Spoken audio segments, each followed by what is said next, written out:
What's up everybody, Silver here with another Halo Master Chief Collection Achievement Guide. This time we're doing Raging in the Dark, which is in Halo 4, beat the par time on Forerunner. So you can do this on any difficulty.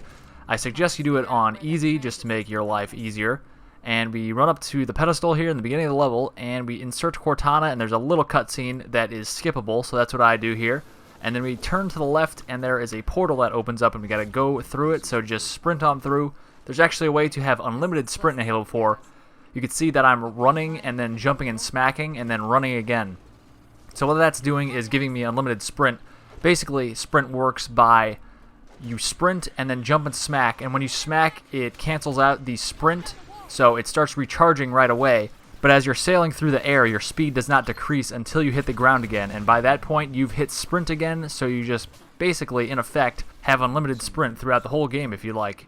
It may take some practice to get the timing down and to get used to it and get smooth and comfortable with the whole thing, but it definitely shaves some seconds off your time, so that is very helpful, especially on a par-time achievement. So you can see for the crawlers, we just dealt with them by running right past them. You don't have to deal with them at all, especially on easy. You could easily run to the bridge there and then just activate the bridge, and you will come upon that knight who jumps on top of you. Don't worry, that's scripted. He runs away after he knocks you over. And then you come upon this area. You can see you want to take out as many crawlers as you can, and you want to come to this section because the knight always drops down there and you could easily assassinate him.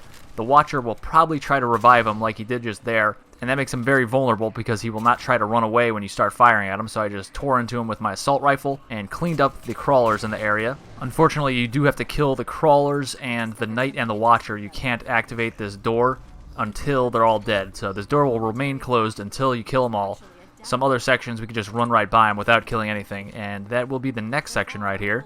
There's going to be a handful of crawlers and a couple knights that spawn in the middle, and we're just going to run right past them. Just keep on sprinting by. I kind of get stuck on those rocks there a little bit, but don't worry. You can see I haven't taken any damage at all yet. Just keep running straight, jump over these rocks here, and we come upon another section where we're going to continue to run past people. There's a knight down to the left and a bunch of crawlers and a Watcher. So we're just going to drop down, go to the right. You're pretty safe going through here, even on higher difficulties.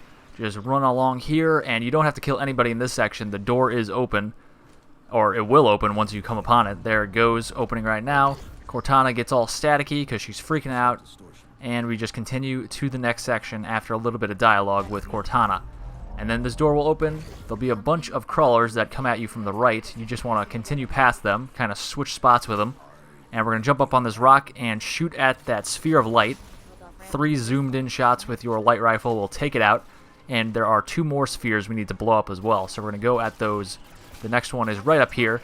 And we're going to use a grenade, or you could use your gun again if you want to use that. And I'm just running past everybody, taking a little bit of damage. I could have taken a wider berth here and not taken as much damage. And I could have gone slower too, but I'm just kind of running through everybody. So you can see I threw a grenade and killed that second sphere, and the third and final one is right in front of me right now here, inside this little structure, of course. So we have 20 minutes to beat this whole level. I should have mentioned that earlier in the level, but just throw a grenade here. You could actually throw a grenade from up top on the structure, and that way you kind of save a little bit of time. I'll show you how to throw that grenade right now, but obviously it's easier if you just run up and throw the grenade right in there, but you could bounce a frag grenade in, like so, and blow up the third one, and that saves a little bit of time. That's what I normally do, but I figure since it's on easy, we could just run up to it, and obviously running right up to it and throwing it from right next to it is even easier. So after deactivating those 3 spheres by blowing them up, we run up top here, and we're going to get to this elevator. I'm going to speed it up a little bit once we get to the elevator, because it's really just going up an elevator and then also deactivating whatever this thing is that's causing interference with the communications between our Mjolnir armor and the Infinity, which is in orbit around Requiem apparently right now. So here we go. This is at 3 times speed.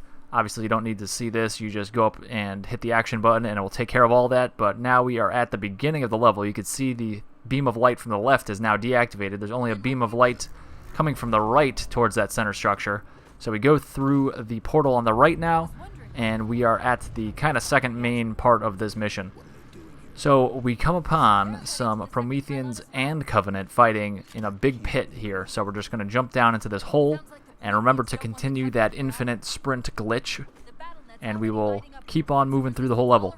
There's a way to kind of cut through this whole area, but it involves some jumps. It's not that hard, but obviously it's easier to just go along the right ridge here.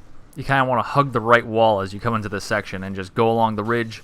I started going towards the middle, which is what I normally do, and I make some jumps and cut through the whole section. But on easy, you could just run around the whole section instead of doing some not complicated jumps, but just jumps that you may need to practice like once or twice, and then you'll know what you're doing. But why not just, you know, run around the whole thing? We're not going for any world records or anything here. This is just to get under the 20 minutes, which is required for this achievement. So we're just continuing to run forward. Apparently I was prompted I could board that ghost, which is interesting. I wonder if I would have died from that Promethean Knight that just totally clotheslined that elite off the ghost. But we just hopped in, one of the empty ones, and we're just going to boost through here. I do not take this path ever. I kind of took a weird path for myself, at least. And it didn't really pay off. Took a little bit more time, but oh well. I was kind of fixed on splattering that Promethean Knight, which I didn't even do. But you don't need to kill anybody here. Just drive right past them. And I'm smashing into a bunch of walls here. This is not very fast, but again, we have plenty of time. And we're not going for any world records or anything. So I need to wait for my boost to recharge, and I'm going to boost forward a little bit more. And once this door opens right here, we're going to boost immediately to the Banshee here and just bail out. Sometimes that elite will dive out of the way like he did there. Sometimes he won't, and you'll just splatter him on your way to the Banshee.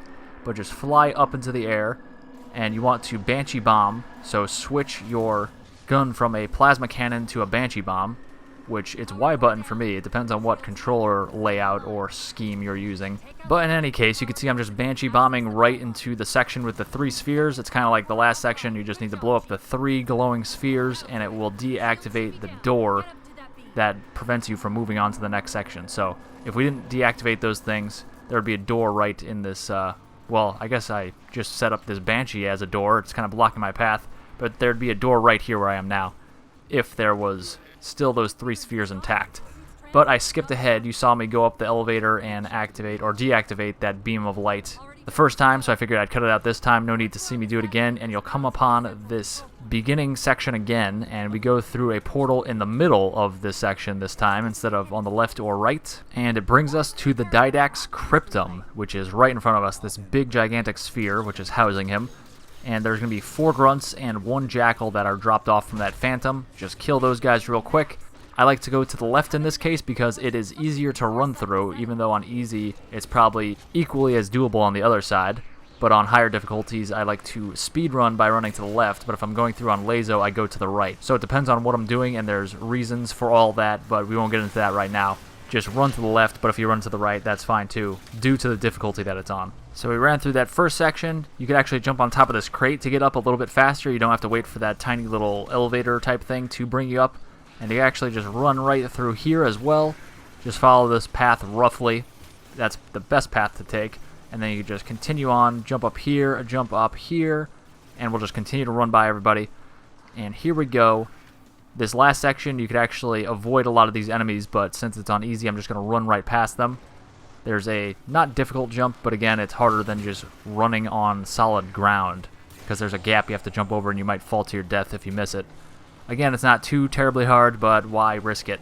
So we come upon the Didact and put our hands on these thingamabobs and cue the cutscene. For the longest time, I would always think that's the end of the level. I kept forgetting about this ghost escape thing at the end here, but here we are. We gotta finish the level off still, just hop in a ghost. I sped this up like 2 or 3 times because it's really just driving straight. Obviously you want to boost with your left trigger. At least I think it's the left trigger for all control schemes. It may be different for you. I don't know why you would want something that's not the left trigger to boost though. But the only real tip here is just keep moving forward and also try to avoid splattering all these grunts, which is something that I'm not taking my own advice on apparently. I just splattered like 8 of them there. But there is a higher risk of you flipping if you splatter those guys because they kind of make the surface of the ground uneven and you may flip because of that. So try to avoid that if you're really cutting it close time-wise. But you can see here we are going to make it well under the 20 minutes that is necessary for this achievement. So I decided to have a little fun on my way down through this collapsing canyon, whatever it is, gorge. I don't even know how to describe it.